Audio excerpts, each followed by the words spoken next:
Então, senhores, vamos retomando os nossos passos, né? Esse primeiro passo foi verificar a aplicabilidade, verificamos, né? Verificamos os locais onde não se aplica IT08 no nosso projeto e o bizu aqui para o pessoal, o item 2.2 da IT08. Isso aí já vai matar esse primeiro passo, né? Vamos passar agora ao segundo passo, que é um passo de extrema importância, que é a verificação dos requisitos de apresentação do projeto.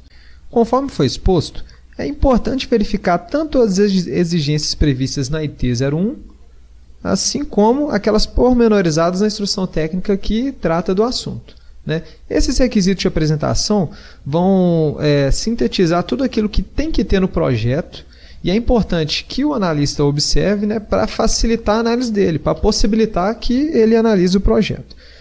Então, ao se deparar com um projeto de segurança contra incêndio e pânico, para analisar a saída de emergência, primeiramente o analista tem que observar se foi apresentado o memorial de dimensionamento da população e saídas de emergência. Esse memorial, essa exigência está expressa no item E.1.4.1 da IT01. Ele é um memorial obrigatório, é um memorial de cálculo obrigatório da IT01, conforme a gente pode ver aqui, ó.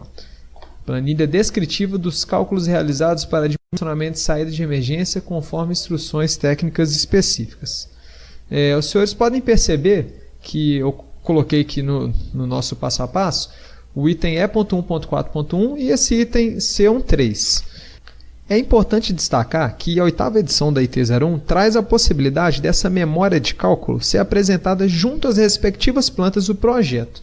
Igual a gente tem na nossa edificação, junto às respectivas plantas, a gente tem um detalhe com o cálculo, né, de população e saídas de emergência daquela planta. Isso vai ajudar bastante os senhores, vai ajudar bastante tanto na análise quanto na vistoria do projeto. Então, senhores, apesar do item C.1.3 da IT01 trazer essa forma de apresentação como possibilidade, é muito interessante exigir do RT que os cálculos de população e saídas sejam apresentados junto às respectivas plantas, principalmente em projetos que representem extensas áreas ou em projetos que possuam uma grande quantidade de pavimentos. Mais uma vez, reforçando, essa forma de apresentação vai facilitar bastante a vida dos senhores e bastante a vida dos vistoriadores numa oportuna vistoria naquela edificação. Ou seja, se numa situação prática o RT apresentar o memorial em um documento à parte, nada obsta que o analista exija a apresentação dos cálculos junto às respectivas plantas, o que vai facilitar os nossos trabalhos. Retomando o nosso passo a passo, senhores, verificada a existência da memória de cálculo de populações e saídas, o analista deverá observar se as saídas de emergência estão apresentadas conforme o item E.2.5.4 da IT01. Esse item estabelece os principais requisitos de apresentação da medida. Conforme podemos ver aqui na legislação, né? Esse item vai exigir a apresentação de indicação do fluxo de saída de emergência, vai exigir a apresentação de diversos detalhes necessários para o nosso projeto, detalhes de degrau, de corrimão, de guarda-corpo, detalhes de ventilação, assim como também vai exigir as larguras, né? O que implica na necessidade do projeto estar devidamente cotado, né? Das portas, dos corredores de acesso, das escadas, das rampas estarem devidamente cotados. Então, esse rol de itens, né, do E.2.5.4 vai sintetizar a forma, né, os requisitos de apresentação que vão ser necessários para a nossa análise das medidas de segurança. Então, senhores, basicamente nessa etapa vamos verificar se essas alíneas estão sendo atendidas no nosso projeto, né? Igual a gente tem aqui na linha A, indicar as rotas de fuga principais de cada pavimento. Se a gente vier no nosso projeto, na nossa edificação, o fluxo de saída de emergência é representado por meio de setas indicativas, né? Setas ao longo da rota de saída de emergência projetada pelo RT, conforme o padrão gráfico da IT03. Essas setas estão padronizadas pela IT03, que fala de forma de apresentação do projeto, de símbolos gráficos. Essa representação é importante para subsidiar tanto a análise quanto a vistoria na interpretação dos fluxos, né, dos diversos fluxos estabelecidos dentro de uma edificação. por meio dessa representação, né, o analista, o historiador também pode identificar quais elementos fazem parte da saída de emergência e quais elementos não fazem parte da saída de emergência, para fim de aplicação da IT-08. Né? Vamos aplicar a IT-08 nos locais que forem saída de emergência da edificação. Retomando o nosso passo a passo, senhores, vamos ver que diversas alíneas, né, após a gente verificar a indicação das rotas de fuga, diversas alíneas dizem respeito aos detalhes, né? Detalhes de degraus, detalhes de corrimãos, detalhes de guarda-corpo. E esses detalhes em planta, citados aqui na IT-01, são aqueles que detalham as características de construção, né, e composição de elementos de saída de emergência. Eles geralmente são apresentados nas primeiras folhas do projeto, né? Nas folhas iniciais do projeto. A própria IT-01 recomenda essa apresentação, orienta essa apresentação nas folhas iniciais, nas pranchas iniciais. Então, além de verificar se esses detalhes constam em planta, né? Por exemplo, se eu tenho uma escada na minha edificação, eu tenho que ter um detalhe de escada, um detalhe de degraus. Então, além de verificar se esses detalhes estão apresentados no nosso projeto, a gente tem que observar se essas especificações de cada detalhe estão conforme exigências da IT-08. Por exemplo, senhores, no detalhe de degraus, o analista deverá observar, né, se os degraus previstos na edificação ou na área de risco atendem os requisitos da IT-08, em especial no que diz respeito ao atendimento, né, da fórmula de Blondel, o dimensionamento dos degraus.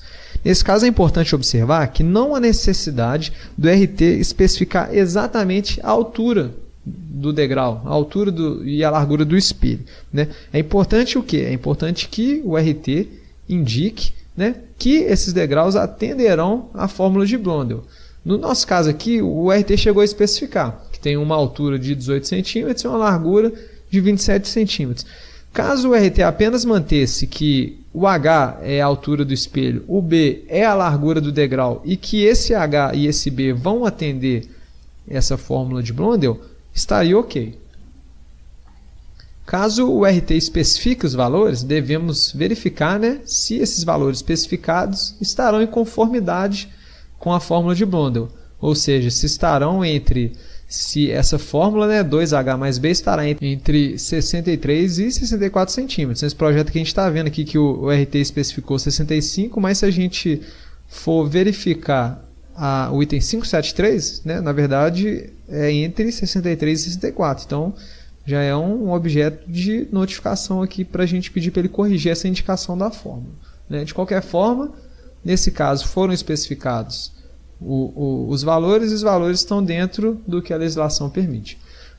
Da mesma forma, né, temos degraus de guarda-corpo, corrimão e diversos outros detalhes. Para cada detalhe, a gente deve observar se as dimensões informadas estão conforme a IT-08. Por exemplo, nesses detalhes de corrimão e guarda-corpo, deveremos verificar se a altura, se a largura, se os afastamentos estão conforme o item 5.8, que é o item que vai falar basicamente de guarda-corpo e corrimão. Então, a gente vai fazer dessa forma. Para cada detalhe, a gente vai no item específico da IT-08 e vamos verificar se os detalhes apresentados estão em conformidade com a IT-08. Ou seja, senhores, nesse segundo passo, né, nessa verificação dos detalhes, nessa segunda parte, né, de verificação dos detalhes, a gente avaliou se o nosso projeto apresenta os detalhes, né, necessários para aquele projeto e se esses detalhes estão em conformidade com a legislação.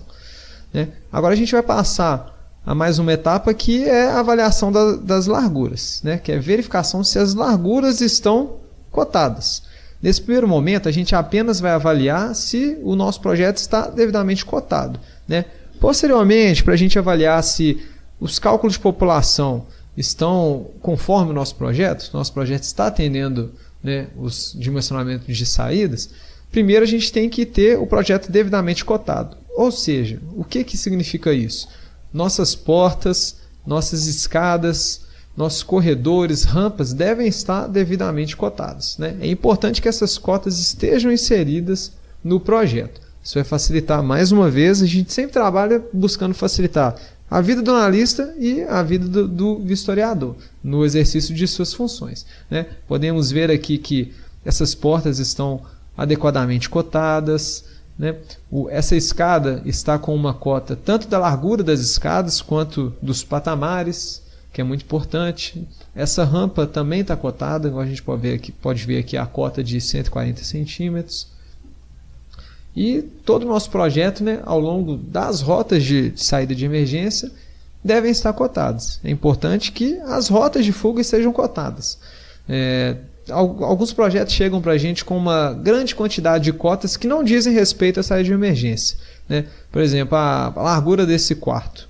Não tem por que ter a cota da largura do quarto, porque isso não vai me auxiliar em nada na análise das medidas de segurança. É importante que esteja cotada a largura da escada, né? Que a largura da escada realmente vai ser necessária para a minha análise das medidas de segurança. Um recurso importante que a gente vê no projeto também, por exemplo, essa porta não está devidamente cotada, só que ela é uma porta corta-fogo. Se a gente for na legenda do projeto, pode ser que a legenda do projeto tenha essa largura, igual a gente vê aqui, ó. Porta corta-fogo com vão de luz mínimo de 80 centímetros. Ou seja, toda vez que eu ver esse símbolo no projeto, significa que eu tenho uma porta com uma largura mínima de 80 centímetros que atende esse requisito nosso de cobrar as cotas. E, senhores, dentro dessa avaliação das cotas da edificação, também é interessante rever se a altura da edificação está devidamente cotada conforme o conceito de altura descendente, a altura da edificação, que é aquele conceito do item 4.13 da IT 02. Então é importante a gente avaliar se essa altura realmente está cotada como a altura da edificação, porque essa altura vai influenciar em alguns aspectos de saídas de emergência. Por exemplo, o tipo de escada de emergência que vai ser exigido para essa edificação, né?